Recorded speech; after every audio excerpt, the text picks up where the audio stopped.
Assalamualaikum warahmatullahi wabarakatuh. Perkenalkan, nama saya Renti Meilani. Saya akan menjelaskan tentang pasar keuangan internasional.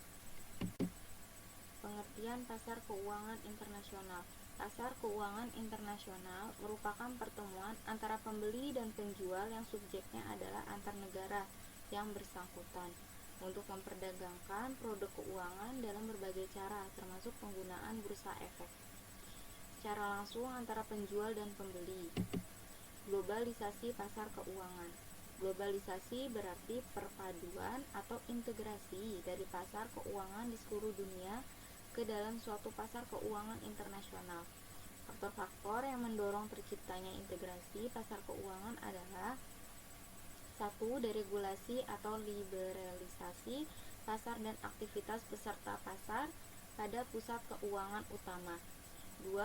Kemajuan teknologi yang memungkinkan pengawasan pasar dunia, pelaksanaan pemesanan dan analisis peluang keuangan.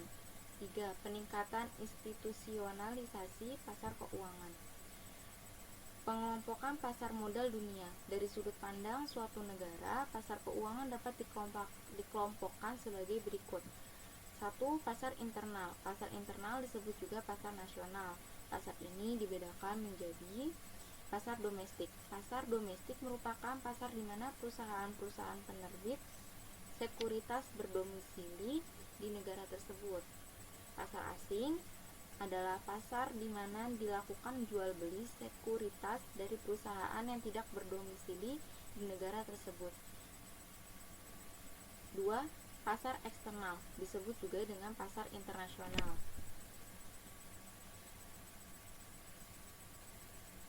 Nah, pada saat ini pasar internasional meliputi sekuritas dengan karakteristik sebagai berikut yang dimaksud dengan pasar eksternal. Pada saat ini diterbitkan sekuritas ditawarkan secara terus-menerus kepada investor di berbagai negara. 2. Sekuritas tersebut dikeluarkan di luar yurisdiksi suatu negara. Pasar eksternal umumnya disebut Assover market atau lebih populer dengan sebutan Euro market. Jenis-jenis pasar keuangan internasional. 1. Pasar Eurocurrency, yaitu memudahkan transfer dana internasional khususnya yang berjangka waktu pendek.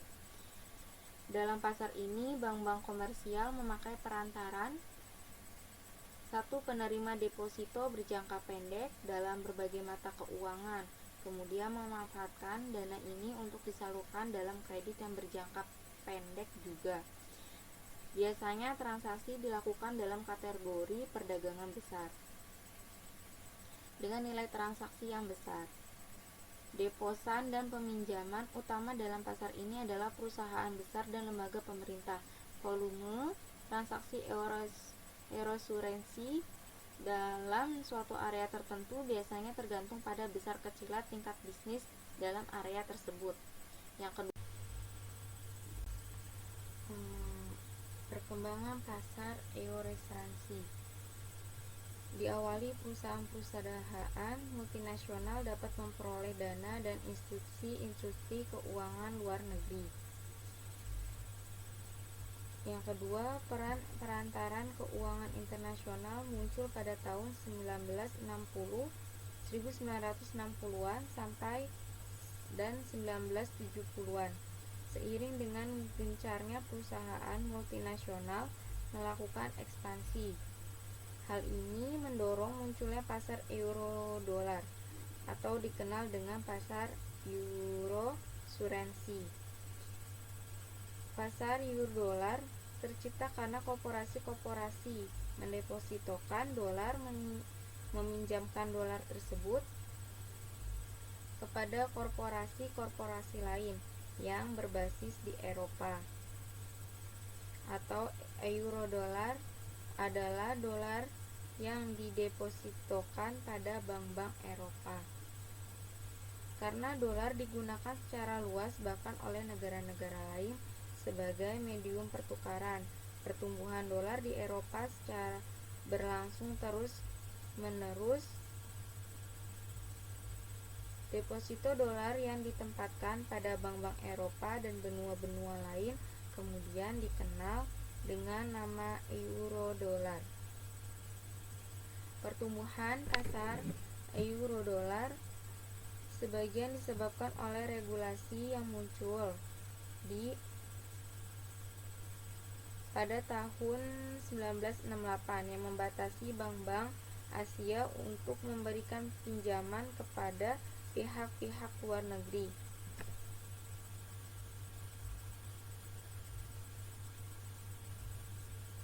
Yang kedua ada korporasi pasar Eurasia. Pasar Eurasia terdiri dari beberapa bank besar disebut Eurobank yang menerima deposito dan menawarkan kredit dalam berbagai valuta. Negara-negara yang menjadi anggota Organisasi of Problem Exporting Countries juga menggunakan pasar Eurasia untuk mendepositkan dolar, karena EPH umumnya meminta pembayaran minyak dalam dolar. Deposito dolar dari negara-negara anggota OPEC tersebut kadang-kadang disebut dengan petrodolar. Petrodolar adalah deposito dolar yang ditempatkan oleh negara-negara yang menerima dolar hasil penjualan minyak ke negara-negara lain. Pasar Eurasia secara historis merupakan tempat perputaran pendapatan minyak dari negara-negara OPEC ke negara-negara lain, yaitu pendapatan minyak yang didepositokan dalam Eurobank dan kadang-kadang dipinjamkan ke negara-negara pengimpor minyak yang berkurangan kas.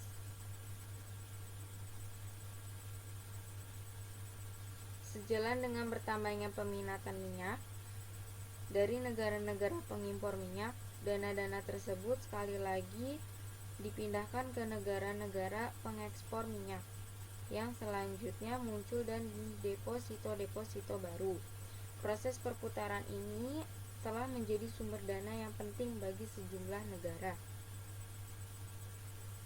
Transaksi-transaksi dalam Eurasia umumnya berbentuk kredit dan deposito yang bernilai besar, biasanya di atas 1 juta US dollar. Transaksi-transaksi keuangan yang bernilai tinggi seperti ini bisa mengurangi beban operasional sebuah bank. Ini adalah alasan lain mengapa sebuah Eurobank dapat menawarkan suku bunga deposito maupun kredit yang menarik pada saat suatu valuta didepositokan pada atau diberikan sebagai kredit oleh Eurobank. Valuta tersebut biasanya diberi awalan euro. Sebagai contoh, suatu kredit dalam franc Swiss yang diberikan oleh Eurobank, di mana euro Swiss franc, sementara deposito yen pada Eurobank disebut deposito euro yen. Yang kedua ada pasar Eros Credit, melayani unit ekonomi yang kekurangan dana, terutama dalam kredit jangka menengah.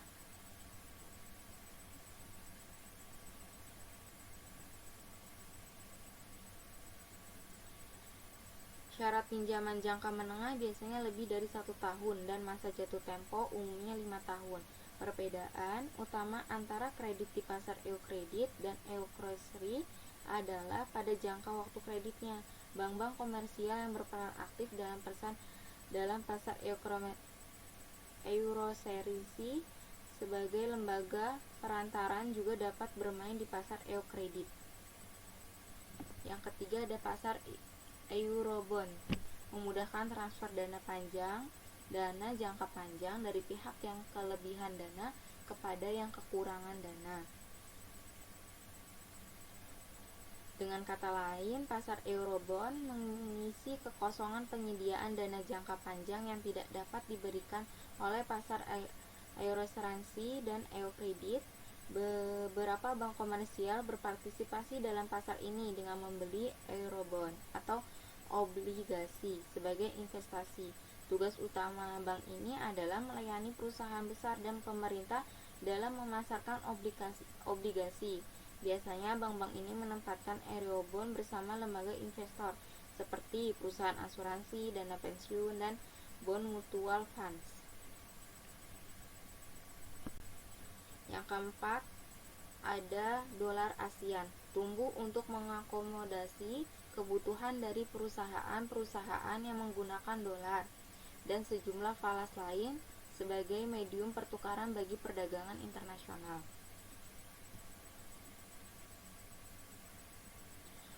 Perusahaan-perusahaan ini tidak dapat mengandalkan bank-bank yang ada di Eropa karena jaraknya yang jauh dan zona waktu yang berbeda. Selain itu, pemerintah Singapura telah menghapus withholding tax sebesar 40% atas bunga yang dibayar kepada orang asing pada tahun 1968. Fungsi utama dari bank-bank dalam pasar ASEAN dolar adalah mengalirkan dana dari para deposan kepada peminjam. Fungsi lainnya adalah pemberian pinjaman kepada bank-bank lain yang membutuhkan, yaitu pinjaman antara bank. Bank-bank yang memiliki pelamar-pelamar kredit berkualitas lebih dari sejumlah yang dapat mereka penuhi sendiri, menggunakan pasar antar bank untuk mendapatkan dana tambahan. Bank-bank yang ada dalam pasar ASEAN dolar umumnya memberikan pinjaman atau mendapatkan pinjaman dari bank-bank yang ada pada pasar Eurasiasi. Yang kelima, ada pasar modal internasional. Pasar modal internasional melayani transfer dana jangka panjang dalam wujud investasi equity. Pertumbuhan yang berkesankan dalam transaksi saham internasional sebagian besar diakibatkan oleh adanya international mutual funds. Yang terakhir ini, selain memiliki lebih banyak informasi mengenai perusahaan-perusahaan asing, juga mempunyai akses yang lebih mudah ke pasar internasional dibandingkan investor individu. Dengan demikian, mereka dapat mengumpulkan dana investor individu untuk menciptakan suatu portofolio saham internasional.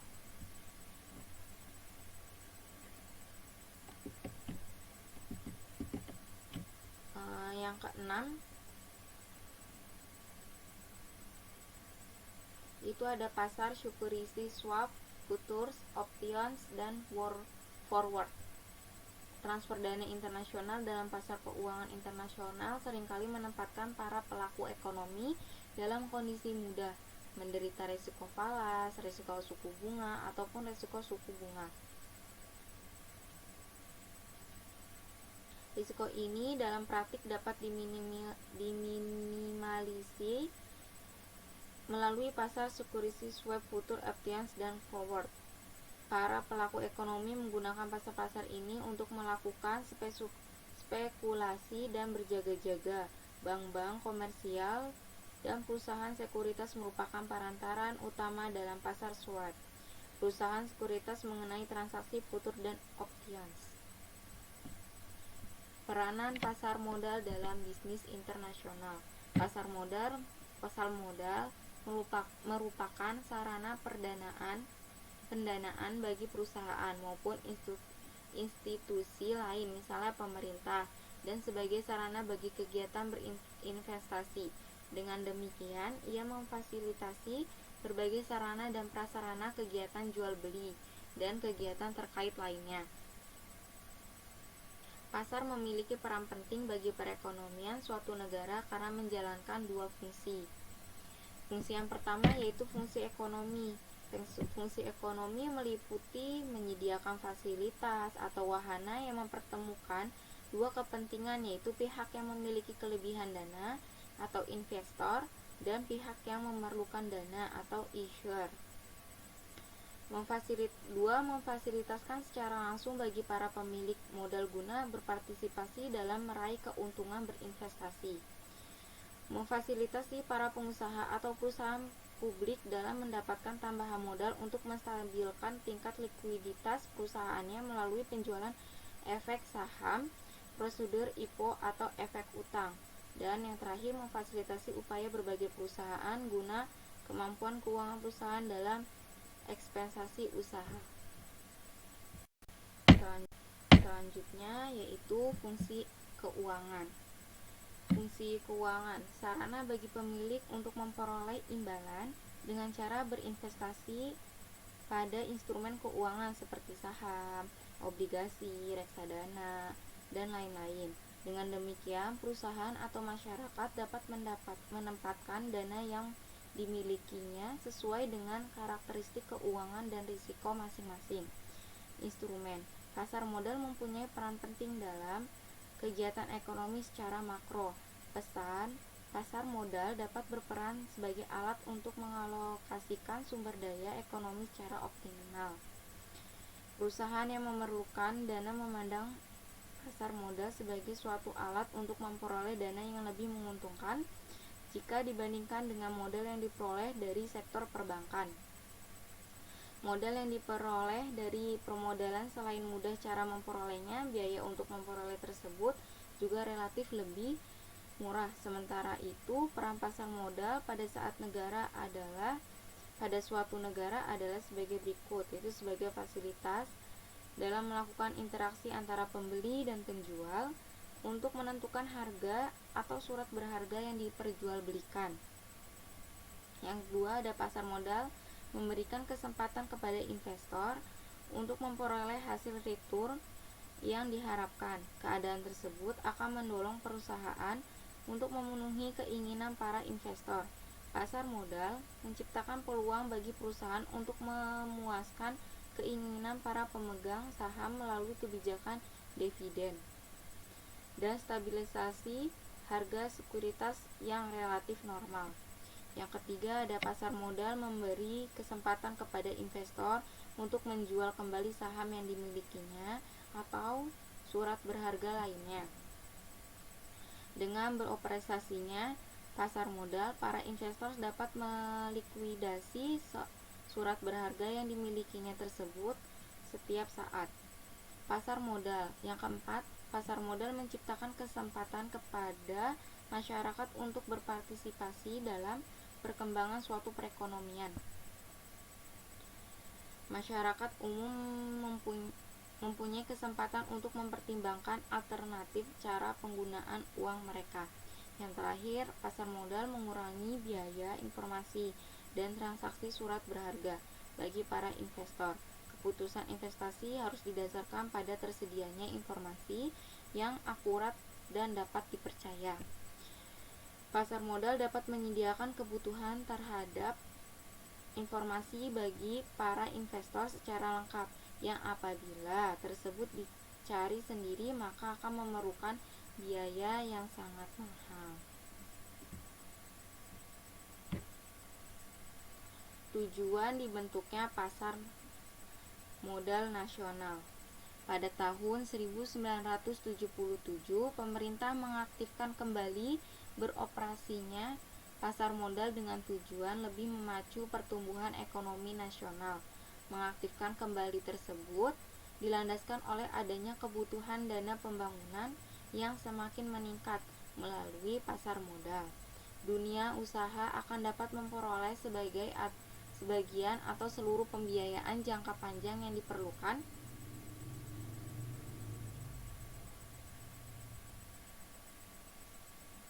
Selain itu, mengaktifkan ini juga dimaksudkan untuk meratakan hasil-hasil pembangunan melalui kepemilikan saham-saham perusahaan serta menyediakan lapangan kerja dan pemerataan kesempatan usaha. Faktor pendorong perluasan pasar modal. Ada berbagai macam faktor secara signifikan dapat berpengaruh pada perkembangan pasar modal. Di antaranya adalah sebagai berikut, yaitu 1. Kemampuan investor untuk berinvestasi atau terkait dengan ketersediaan dana dalam masyarakat.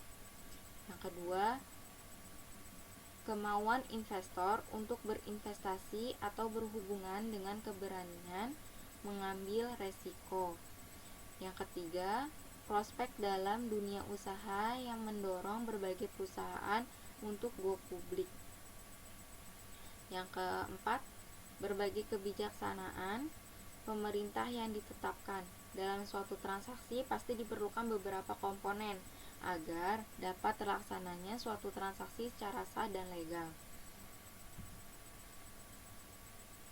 Terjadinya suatu transaksi memerlukan beberapa komponen tersebut, antara lain adalah 1. Emiten, perusahaan yang menjual kepemilikannya atau saham kepada masyarakat atau go publik. Yang kedua, investor, pemilik dana atau modal dapat berupa badan usaha atau perorangan yang membeli kepemilikan suatu perusahaan go publik. Yang ketiga, lembaga penunjang. Lembaga penunjang berfungsi sebagai penunjang atau pendukung pekerjaannya pasar modal. Lembaga-lembaga penunjang adalah yaitu penjamin emisi. Berfungsi sebagai penjamin dalam penjualan efek yang diterbitkan oleh perusahaan go publik. Terdapat 4 penjaminan, yaitu full frame commitment, batch of offered commitment, standby commitment, and all or non commitment. Yang kedua, ada penanggung atau guarantor. Berfungsi sebagai lembaga penghantaran emiten dan investor. Yang ketiga, yang wali amanat atau trustee, berfungsi sebagai wali dari emiten menerbitkan efek dalam bentuk obligasi. Tugasnya adalah yang satu menilai kekayaan emiten yang akan dijadikan jaminan, melakukan pengawasan terhadap kekayaan emiten, mengikuti secara terus-menerus perkembangan perusahaan emiten, dan jika diperlukan memberi nasihat kepada emiten, melakukan pemantauan dan pengawasan terhadap pembayaran bunga dan pinjaman pokok obligasi sebagai agen utama pembayaran. Komponen pasar modal internasional, yaitu 1. Pasar obligasi. Obligasi adalah surat berharga atau sertifikat yang berisi kontrak antara pemberi pinjaman dengan penerima pinjaman. Berikut ini jenis-jenis obligasi. Yang pertama, 1. Obligasi dijamin dan obligasi tidak dijamin. Yang tergolong dijamin adalah obligasi hipotek, yaitu obligasi yang penerbitannya dijamin dengan suatu jaminan tertentu, misalnya real estate. Yang termasuk obligasi dijamin ini adalah obligasi trusts yang penerbitannya dijamin oleh saham atau obligasi perusahaan lain.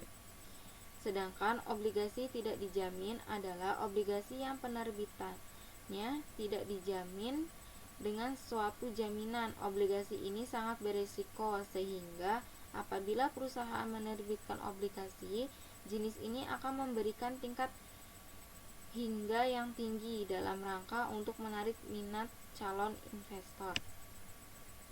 Yang kedua, obligasi berjangka. Obligasi serial dan obligasi dapat ditebus. Obligasi berjangka adalah obligasi yang memiliki jatuh tempo dalam satu tanggal. Obligasi serial adalah obligasi yang memiliki jatuh tempo secara serial atau berangsur. Obligasi dapat ditebus adalah obligasi yang memberikan hak kepada penerbitnya untuk menembus dan menarik obligasi tersebut sebelum jatuh temponya. Obligasi konvertibel. Obligasi konvertibel adalah suatu obligasi yang dapat dikonversi dengan surat berharga lain pada suatu waktu setelah penerbitnya. Biasanya obligasi jenis ini akan bisa dikonversikan ke dalam saham.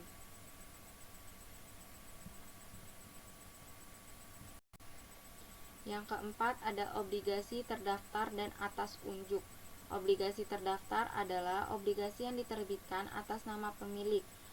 Obligasi unjuk adalah obligasi yang tidak tercantum nama pemiliknya dan dapat ditransfer dari satu pemilik lain cukup melalui penyerahan saja. Yang kelima ada waran. Waran adalah hak untuk membeli saham biasa pada waktu dan harga yang sudah ditentukan. Yang keenam ada right issue. Right issue merupakan hak bagi pemodal membeli saham baru yang dikeluarkan emiten. Jenis-jenis pasar obligasi. Ada dua jenis pasar obligasi, yaitu pasar primer. Pasar primer merupakan tempat diperdagangkannya obligasi saat mulai diterbitkan. Salah satu persyaratan ketentuan pasar modal, obligasi harus dicatatkan di bursa efek untuk dapat ditawarkan kepada masyarakat. Dalam hal ini, lazimnya adalah di Bursa Efek Surabaya atau disingkat BS. Sekarang Bursa Efek Indonesia yang merubah namanya menjadi sekarang Bursa Efek Indonesia. Yang kedua, pasar sekunder. Pasar sekunder merupakan tempat diperdagangkannya obligasi setelah diterbitkan dan dicatat di BS. Perdagangan obligasi akan dilakukan di pasar sekunder. Pada saat ini, perdagangan akan dilakukan secara over the court. Artinya, tidak ada tempat perdagangan secara fisik. Pemegang obligasi serta pihak yang ingin membelinya akan berinteraksi dengan bantuan perangkat elektronik secara email, online trading, atau telepon. Nah, ini kelanjutan dari komponen pasar modal internasional. Tadi kan udah dibahas, yaitu ada pasar obligasi. Nah, yang kedua ini ada pasar saham. Pasar saham secara sederhana dapat didefinisikan sebagai tanda penyertaan atau pemilikan seseorang atau badan dalam suatu perusahaan. Saham preferen adalah gabungan antara obligasi dan saham. Artinya, di samping memiliki karakteristik seperti obligasi, juga memiliki karakteristik seperti saham biasa. Pasar saham adalah pasar untuk perdagangan saham perusahaan yang dipegang umum dan instrumen finansial yang berhubungan atau termasuk opsi saham. Perdagangan dalam perkiraan indeks saham. Ada beberapa pasar saham di ekonomi maju dengan pasar terbesar berada di Amerika Serikat, Cina, Jepang, dan Eropa. Pergerakan harga di pasar atau bagian dari pasar ditangkap dalam indeks harga yang disebut indeks pasar saham, yang diantaranya indeks standar, Poor's, indeks waktu finansial. Indeks seperti di atas biasanya diukur dari kapitalisasi pasar.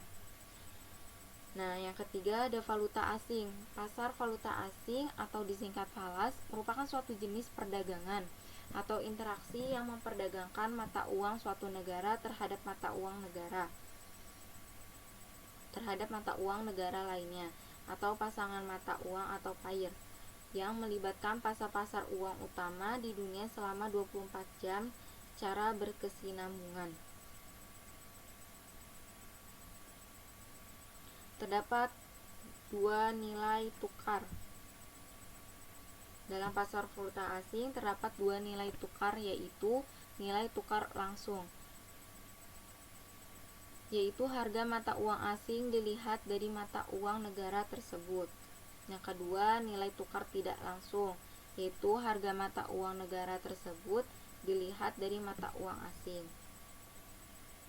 Cukup sekian dari saya pembahasan mengenai pasar keuangan internasional. Kurang lebihnya saya mohon maaf jika masih banyak kesalahan dalam pengucapan dan sebagainya. Saya mohon maaf. Terima kasih. Wassalamualaikum warahmatullahi wabarakatuh.